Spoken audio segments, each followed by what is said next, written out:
Tammy Bruce is a radio host and president of the Independent Women's Voice, and she joins us tonight. Tammy, great to see you. Thank you. This is baffling to me, and I say this as someone who's been called unlikable countless times over 20 years.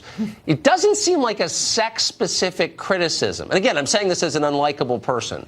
Well, and it's not. There have been a number of male candidates, male politicians who've been called unlikable. You know, John Edwards is one of them. And look, I'll call Mitt Romney unlikable until the cows come home. There's a lot of people who are unlikable because they're unlikable.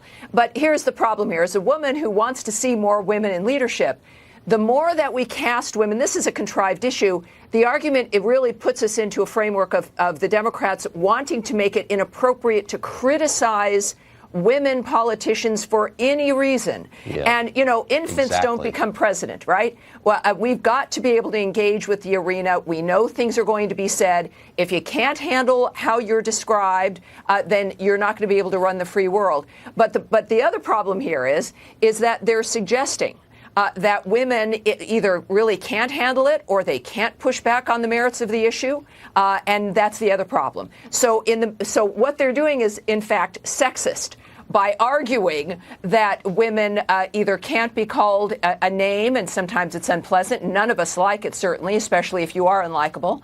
But it hurts most under those circumstances. It hurts most then. But the fact is, look, I mean, if women are going to really compete, they're going to have to compete at the level of everyone else. And I know that women can do that. And I take umbrage. And I think most women who really understand how to take control of their own lives, we know that we can handle everything that comes our way. And it's very disappointing to hear the new narrative being that you can't say anything wrong about a woman or, in fact, judge her like we judge men all the time. You can be tough and likable, and you were living proof of that, Tammy Bruce. Thanks a lot for coming on.